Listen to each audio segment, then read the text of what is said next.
ಅದಕ್ಕೆ ನಮ್ಮದು ಹಂಗಿಲ್ಲ.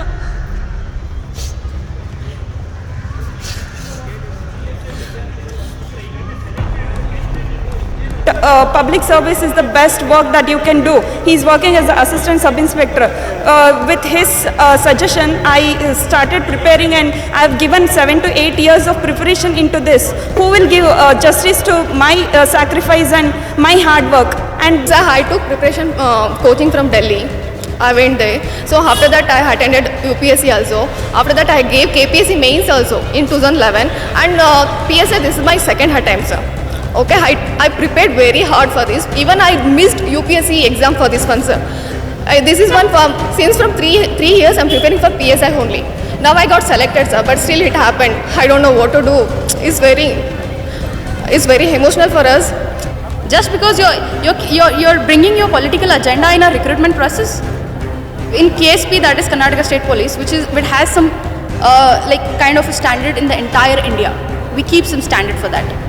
So you're bringing all your political agenda in our recruitment, in our department, in our police department, and you're ruining the image of police department because of your needs and wants. Are you people are just spoiling our future?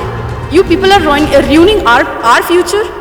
ಇವತ್ತು ನಮ್ಮ ಕಾಲದಲ್ಲಿ ನಡೆದಂಥ ಈ examination ನೀವು ಹೇಳುವ ಹಾಗೆ ಇವತ್ತು ಕಷ್ಟಪಟ್ಟು ಓದಿದಂಥ ವಿದ್ಯಾರ್ಥಿಗಳು ಒಬ್ಬ ಸಬ್ ಇನ್ಸ್ಪೆಕ್ಟರ್ ಆಗಬೇಕಾದ್ರೆ ದೈಹಿಕವಾಗಿ ಅವನು ಪ್ರಿಪೇರ್ ಆಗಬೇಕಾಗ್ತದೆ. ಆ ರೀತಿಯಲ್ಲಿ ವರ್ಷಗಟ್ಟಲೆ ಕಷ್ಟಪಟ್ಟಂಥ ವಿದ್ಯಾರ್ಥಿಗಳು ಇವತ್ತು ಬೀದಿ ಮೇಲೆ ನಿಂತಿದ್ದಾರೆ. ಅವ್ರ ಬಾಯಿಗೆ ಮಣ್ಣು ಹಾಕುವಂಥ ಕೆಲಸನ ಇವರೆಲ್ಲ ಸೇರಿ ಮಾಡಿದ್ದಾರೆ. ಕಷ್ಟಪಟ್ಟು ಓದೋ ಅವಶ್ಯಕತೆ ಇಲ್ಲ, ಹಣ ಕೊಟ್ಟರೆ ನಾವು ಕೊಂಡ್ಕೊಳ್ಬೋದು ಅಂತೇಳಿ ಹೇಳಿ ಭಾಳ ವರ್ಷದಿಂದ ಈ ರೀತಿ ಎಕ್ಸಾಮಿನೇಷನ್ ಬಗ್ಗೆ ಲಘುವಾಗಿ ತಿಳುವಳಿಕೆ ಇತ್ತು. ಇವತ್ತು ನಮ್ಮ ಕಾಲದಲ್ಲಿ ಅದು ದುಡ್ಡು ಕೊಟ್ಟರೆ ಜೈಲಿಗೆ ಹೋಗುವಂಥ ಕೆಲಸ ಆಗ್ತದೆ ಅಂತ ಹೇಳಿ ನಾವು ಚಾಟಿ ಬೀಸಿ ಹೇಳಿದ್ದೀವಿ.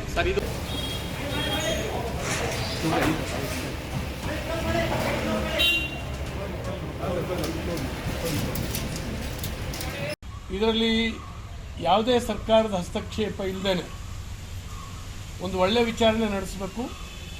ಪರೀಕ್ಷೆಯಲ್ಲಿ ಪದೇ ಪದೇ ಆಗುವಂಥ ಇಂಥ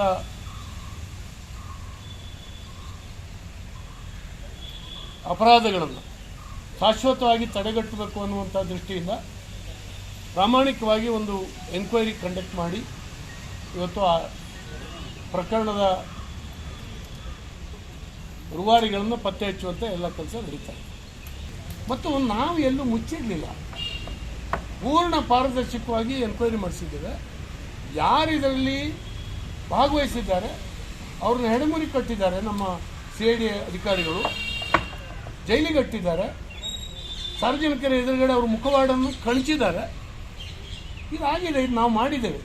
ಹೆಸರು ಹೇಳಿದ್ರೆ ಸರ್ಕಾರ ಬಿದ್ದು ಹೋಗುತ್ತೆ. ಅವಾಗ ಸರ್ಕಾರ ಕೇಳಿತ್ತು ನಿಮ್ಮ ಹತ್ರ ದಾಖಲೆ ಕೊಡಿ, ಹಿಟ್ ಆ್ಯಂಡ್ ರನ್ ಮಾಡಬೇಡಿ ಅಂತ. ಬಟ್ ಇವಾಗ ಏನು ಹೇಳ್ತಾ ಇದೆ ಸರ್ಕಾರ ಅಂತ ಹೇಳಿ ಸರ್ ಏನು ಹೇಳೋದಿಲ್ಲ. ಅವಾಗಲೂ ನಾನು ಕೇಳಿದ್ದೆ ಮಾನ್ಯ ಕುಮಾರಸ್ವಾಮಿ ಅವರಿಗೆ, ಅದನ್ನು ಮುಚ್ಚಿಡಬೇಡಿ ನೀವು, ನಿಮ್ಗೆ ಅಂಥ ಸಾಕ್ಷ್ಯಾಧಾರಗಳು ಯಾವುದೇ ಇದ್ದರು ಕೊಡಿಬೇಕಾದ್ರೆ ಅದನ್ನು ಎನ್ಕ್ವೈರಿ ಮಾಡದೇ ಇದ್ದಾಗ ನೀವು ಹೇಳಬೇಕು.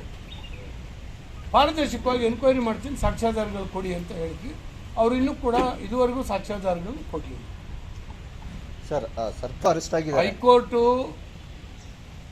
ಮೊನ್ನೆ ದಿನ ನಮ್ಮ ಪಾರದರ್ಶಕವಾದಂಥ ಎನ್ಕ್ವೈರಿನ ಅಪ್ರಿಸಿಯೇಟ್ ಮಾಡಿದೆ ಹೈಕೋರ್ಟ್. ಇನ್ನಷ್ಟು ಪಾರದರ್ಶಕವಾಗಿ ಮಾಡಿ ಇದರಲ್ಲಿ ಯಾವುದೇ ದೊಡ್ಡ ಅಧಿಕಾರಿ ಅಥವಾ ರಾಜಕೀಯ ವ್ಯಕ್ತಿಗಳು ಯಾರಿದ್ದರೂ ಕೂಡ ನೀವು ಬಿಡಬಾರ್ದು, ಇನ್ನಷ್ಟು ಪಾರದರ್ಶಕವಾಗಿ ಇದನ್ನು ನಡೆಸಬೇಕು ಅಂತೇಳಿ ಹೇಳಿ ಒಳ್ಳೆಯ ಮಾತನ್ನೇ ಹೇಳಿದೆ, ಅಡ್ವೈಸ್ ಮಾಡಿದೆ. ಅದು ಬಿಟ್ಟು ಬೇರೆ ಏನೂ ಹೇಳಲಿಲ್ಲ. ಮತ್ತು ಹೈಕೋರ್ಟ್ ಚಾಟಿ ಬೀಸಿದ ಮೇಲೆ ಇವ್ರನ್ನ ಅರೆಸ್ಟ್ ಮಾಡಿದಲ್ಲ, ಹೈಕೋರ್ಟ್ ಹೇಳುವ ಮೊದಲೇ ಸುಮಾರು 14-15 ಗಂಟೆಗಳ ಕಾಲ ಇವರು ವಿಚಾರಣೆ ನಡೆದಿದೆ. ಸಂಪೂರ್ಣವಾದಂಥ ಸಾಕ್ಷ್ಯಾಧಾರಗಳು ಸಿಗುವವರೆಗೆ ನಾನು ಹಿಂದಿನ ಸಾರಿನೂ ಕೂಡ ಹೇಳಿದೆ, CID ಯಾರನ್ನೂ ಅರೆಸ್ಟ್ ಮಾಡಲಿಲ್ಲ. ಅವ್ರು ಅರೆಸ್ಟ್ ಮಾಡಬಹುದಾದಂಥ ವ್ಯಕ್ತಿ ಅಂತೇಳಿ ಹೇಳಿ ಸಾಕ್ಷ್ಯಾಧಾರಗಳು ಸಿಕ್ಕಿದ್ರ ಮೇಲೆ ಅವ್ರನ್ನ ಅರೆಸ್ಟ್ ಮಾಡಿ. ಯಾವ ಸಚಿವರು ಇರಲಿ, ಯಾವ MLA ಇರಲಿ, ನೀವು ಸಂಬಂಧಪಟ್ಟಂಥ ದಾಖಲಾತಿ ಕೊಡಿ, ತನಿಖೆ ನಡೆಸದಿದ್ದಾಗಿದ್ದು ಹೇಳಿ. ಅದನ್ನು ನಾವು ಪಾರದರ್ಶಕವಾಗಿ ತನಿಖೆ ನಡೆಸ್ತೀವಿ. ಎಂಥದ್ದೇ ಪ್ರಭಾವಿಗಳಿದ್ದರೂ ಕೂಡ ಅವರಿಗೆ ಸೂಕ್ತ ಶಿಕ್ಷೆಯನ್ನು ಕೊಡಿಸುವಂಥ ಕಾನೂನು ಕ್ರಮ ಕೈಗೊಳ್ಳುವಂಥ ಎಲ್ಲ ಕೆಲಸ ಸರ್ಕಾರ ಮಾಡುತ್ತೆ. ಇದು ನಮ್ಮ ಬಸವರಾಜ ಬೊಮ್ಮಾಯಿಯವರ ನೇತೃತ್ವದ ಸರ್ಕಾರದ ಬದ್ಧತೆ ಇದೆ.